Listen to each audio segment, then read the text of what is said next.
ఇటీవల మనం IndiGo airlines ఎదుర్కొన్న సమస్యను చూశాం కదా. ఇకపై అలాంటి సమస్యలు మళ్లీ తలెత్తకుండా ఉండేందుకు మంత్రి నారా లోకేష్ ఒక అద్భుతమైన నిర్ణయం తీసుకున్నారు. ఆ నిర్ణయం ఏంటి, దానివల్ల భవిష్యత్తులో ఇండిగో తరహా సమస్యలను ఎలా అధిగమించవచ్చో ఈ వీడియోలో తెలుసుకుందాం. ముఖ్యంగా ఇండిగో సమస్యకు ప్రధాన కారణం పైలట్ల కొరత. పైలట్లకు వారాంతపు సెలవులు కాకుండా తప్పనిసరిగా వారానికి 48 గంటల విశ్రాంతి ఇవ్వాలనే నిబంధనను director general of civil aviation అంటే DGCA తీసుకువచ్చింది. ఈ నిబంధనను కఠినంగా అమలు చేయాలని DGCA ఆదేశించడంతో ఇండిగోలో ఒక్కసారిగా సిబ్బంది కొరత ఏర్పడింది. ఫలితంగా రాత్రి వేళల్లో నడిచే విమాన సర్వీసులను దాదాపుగా నిలిపివేయాల్సిన పరిస్థితి వచ్చింది. ఇప్పటికే డేటా సెంటర్లు, డ్రోన్ సెంటర్లు, సాఫ్ట్వేర్ కంపెనీలు, క్వాంటమ్ వ్యాలీలు అంటూ శరవేగంగా అభివృద్ధి చెందుతున్న ఆంధ్రప్రదేశ్ లో భవిష్యత్తులో కూడా ఇండిగోకు ఎదురైన తరహా సమస్యలు ఎదురైతే వాటిని సమర్థవంతంగా అధిగమించేలా మంత్రి నారా లోకేష్ ఒక సమగ్ర ప్రణాళికను రూపొందించారు.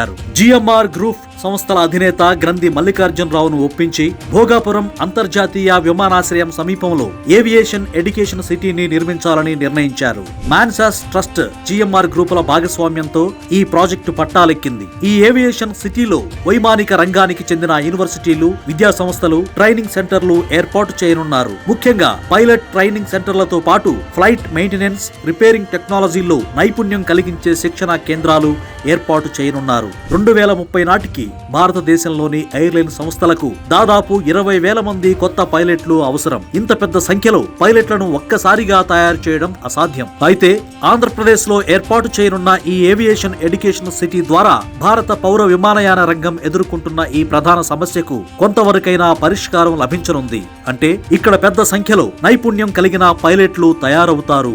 అంతేకాదు ఆంధ్రప్రదేశ్ లో ఏర్పడనున్న అంతర్జాతీయ స్థాయి ఏవియేషన్ ఎడ్యుకేషన్ సిటీలో వివిధ దేశాలకు చెందిన విద్యార్థులు కూడా ఏపీకి వచ్చి చదువుకునే అవకాశం పొందుతారు. ప్రపంచ వ్యాప్తంగా విమానయాన రంగంలో ఉన్న సిబ్బంది కొరతను తీర్చడంలో ఏపీలో నిర్మించబోయే ఏవియేషన్ ఇంటర్నేషనల్ యూనివర్సిటీ కీలక పాత్ర పోషించనుంది.